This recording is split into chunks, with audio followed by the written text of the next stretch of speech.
right, so get ready. Because today we are diving deep into the world of entrepreneurship with Robert Kiyosaki's Rich Dads Before You Quit Your Job. You know, you mentioned you were thinking about taking that entrepreneurial plunge. Yeah. So we're going to really break down like all those core concepts. And we're going to figure out, is it really the right move for you? And I think one of the things that's so valuable about Kiyosaki is that he really does not sugarcoat it. He really lays out what it takes to build a lasting business. And that starts with something that he talks about called the BI triangle. Okay, the BI triangle. Yeah. I'm intrigued. What is that? So it's like the foundation for his whole approach. Yep. He talks about this like, imagine a triangle. And the top point of the triangle is product. Pretty straightforward, right? Okay. That's what you're selling. But then the base of the triangle is legal on one side and systems on the other. Okay. And then connecting product to systems is communications, and connecting product to legal is cash flow. Mm-hmm. His point is, you need the entire triangle to be solid, not just a cool product. Oh, so it's like if one leg is weak, the whole thing collapses. Exactly. Yeah. Like a lot of aspiring entrepreneurs get so fixated on their product and they think, oh, I've got a brilliant idea. I'm ready to go. But Kiyosaki says, hold on. You need more than just a great idea. See, this is where I get a little nervous because I feel like I'm great with ideas, but legal stuff, systems, like that's not really my forte. Can you give some examples of how this plays out in the real world? Yeah, well, so Kiyosaki uses his own early ventures as examples, and he talks about, like, he started a business making nylon surfer wallets. It's a cool product, right? Yeah. They're selling like crazy. But he didn't think about the legal side. He didn't protect his idea with patents, and guess what happened? Competitors swooped in with knockoffs, and his profits just tanked. Ouch. So that's a real world example of that legal leg of the triangle collapsing. Yeah, exactly. And then he talks about systems. You know, think about a company like McDonald's. Their product, burgers and fries, is not exactly revolutionary, but their system, that's where their success lies. I mean, their efficiency is legendary because they've got a system for everything. It's like a well-oiled machine. Okay, so I'm starting to see how this BI triangle applies to any business, big or small. But what about those connecting pieces? Communications and cash flow. So crucial. So communications, he talks about how he learned that lesson the hard way when he first started out selling copiers at Xerox. He had to become a master communicator, like a top salesperson, in order to succeed. And then later, when he created the cash flow board game, he didn't just like release it randomly. He strategically positioned it as a high-end product, which made all the difference. So communications is all about how you're presenting yourself and your product and getting that message across effectively. And then cash flow. Well, that's like the lifeblood of any business. He saw how poor cash management crippled his own father's business, even though they had a decent product. It's like having a leaky faucet no matter how much you're pouring in. It's just draining away. Yeah. Okay, so this BI triangle, I'm seeing, this is a powerful tool. I'm already like mapping out my own ideas and seeing where my blind spots are. But before I get ahead of myself, Kiyosaki also talks about different kinds of money. It's not just about profit, is it? No, it's way deeper than that. He talks about competitive money, cooperative money, and even spiritual money. I think I understand competitive money. That's just like that drive to win, to be the best, to make more than the next guy. Yeah, that classic hustle. Yeah. It definitely has its place. But then there's cooperative money, which comes from collaboration, like working together towards a common goal. He talks about how the Rich Dad Company grew by partnering with other companies, not just trying to dominate the market. So it's about building that strong network again and leveraging that expertise of others. But spiritual money, that one's throwing me a bit. Yeah, so it's about aligning your business with a deeper purpose, like a mission beyond just making a profit. And he uses this really interesting anecdote from his time in Vietnam. He talks about how the Viet Cong, even though they had fewer resources, fought with this incredible tenacity. It was like their mission gave them this superpower. So they were fueled by something bigger than themselves. Exactly. Yeah. That's powerful. And so this brings up a really important question for you. What kind of money motivates you the most? Because that's going to shape the kind of business you build and how you approach it.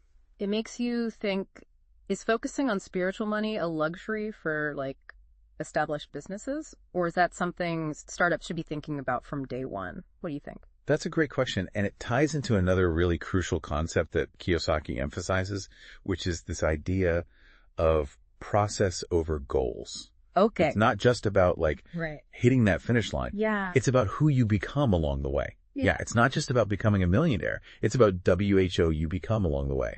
What do you learn? What challenges do you overcome? How do you grow? Exactly. He compares lottery winners So many of them end up miserable or broke, to someone like Henry Ford, who famously said that if he lost everything, he could rebuild it all in 5 years. Wow. Why? Because he'd mastered the process of building a business. He wasn't relying on luck or a one-time windfall. It's about building those skills and that resilience. Yes. Becoming that kind of person who can handle anything that comes their way. And that leads us to the next step, skills assessment.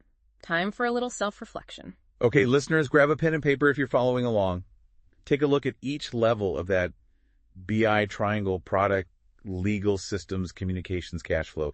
Where do you excel and where do you maybe need to brush up a little bit? And this isn't about beating yourself up. If you realize, oh, I'm not so great at that, it's about being honest with yourself. Because then you know, okay, well, do I need to learn that skill? Do I need to hire an expert? Do I need to find a partner whose strengths complement mine? Right. You don't have to be a master of everything. Yeah. And trying to do it all yourself, that's a recipe for burnout. Absolutely. And this ties into what Kiyosaki calls failing forward. He's a huge advocate for embracing mistakes as part of the process. He tells that great story about going to racing school. Mm-hmm. And he was like terrified to push the car to its limits. Yeah. And the instructor's like, burn the fear out. Go faster. Yeah. Make the mistakes. That's how you learn. I love that. Because the mistakes are going to happen. Yeah. It's inevitable, but successful entrepreneurs, they learn from them and they learn fast. It's not about being perfect. It's about being adaptable. Yeah. And responsive. Exactly. Okay, so we've talked about building those skills, learning from failure, but what about actually building your team? Mm-hmm. Kiyosaki talks about these different thinking styles. Yeah. The A thinker, the T thinker, the P thinker, the C thinker. Can you break those down for us a little bit? Yeah, he's basically recognizing that different people have different strengths. Yeah. So the A thinker is like the analytical one. They love numbers, data, logic. The T thinker is the action-oriented one, the get-it-done type. You know, all about like practical solutions. And the P thinker, they're like the people. They're building relationships, networking like crazy. Could sell ice to Eskimos. Yeah, exactly. And then you have the C thinker, the creative visionary, the one who's coming up with the big ideas, thinking outside the box. So how do you actually put together a team with all these different types? Seems like it could get a little chaotic. It's about finding the right balance and recognizing that, you know, a diverse team is a strong team. He tells the story of developing the cash-esh-o-flow game with his friend Spock, who was a total numbers guy. Yeah, a classic A thinker. He needed Spock's analytical mind to balance out his own creative impulses. Each person brings their unique perspective, and together they create something even greater. Like a puzzle where all the pieces fit together to create that complete picture. This whole conversation is making me think about my own network. Who are the people I surround myself with? Are they pushing me to grow? Are they helping me think differently? And it all starts with finding your mission, right? Listeners, what problem are you passionate about solving? What gets you fired up? Because that passion, that fire in your belly is what's going to keep you going when things get tough. Because let's face it, building a business, tough. Kiyosaki found his mission when he realized the flaws in his own father's advice. He wanted to help people achieve financial freedom in a way that traditional education wasn't teaching. Yeah, such a great example of how personal experience can spark a powerful mission. And he even makes this distinction between a business mission and a spiritual mission, using the Rich Dad Company as an example. So the business mission, that's like the practical stuff. Yeah. How are you going to make money? What's your unique selling proposition? Right. But the spiritual mission is the deeper why. What impact do you want to have on the world? What legacy do you want to leave behind? The Rich Dad Company's spiritual mission was to elevate the financial well-being of humanity. A pretty inspiring goal. It's about more than just making a buck. It's about making a difference. And that kind of mission can be so powerful. It can attract the right people to your team partners who share your values and your vision. So it's like this ripple effect. You start with a strong mission, you attract the right people, and together you create something truly meaningful. Yeah, it really seems like having that strong mission ties it all together. So as we kind of write a low-risk venture where you can kind of try things out, make mistakes, and learn those skills without putting everything on the line. You know, it's funny, we've talked about failing forward, but I'm also hearing a theme of being prepared. You know, like, go for it, but go for it strategically. Totally. He's all about calculated risks, not reckless ones. And another key point is to find mentors, people who've been there, done that, and can offer guidance. I love that. Someone who can be a sounding board, offer advice, maybe help you avoid some of those costly mistakes. But, and this is important, don't become overly reliant on others. Ultimately, you have to be willing to put in the work to learn to grow and to become that kind of leader who can take your business to the next level. So it's finding that balance between seeking guidance and developing your own inner compass, which leads us perfectly to a final thought-provoking question based on one of Kiyosaki's most famous quotes, "Work to learn, not to earn." It really makes you think, what skills can you invest in today that will bring you closer to those entrepreneurial dreams? Is there a course you can take, a book you can read, a mentor you can reach out to? Maybe it's time to dust off that business plan or finally launch that side hustle you've been thinking about. Every journey begins with a single step. And for those who want to go even deeper into Kiyosaki's world, definitely check out Rich Dads Before You Quit Your Job. It's packed with even more insights and advice to help you navigate this exciting and challenging world of entrepreneurship. Absolutely. Well, this deep dive has been incredibly insightful. Thank you so much for breaking it all down. My pleasure. To all our listeners out there, remember, your future is in your hands. Keep learning, keep growing, and make it an amazing one.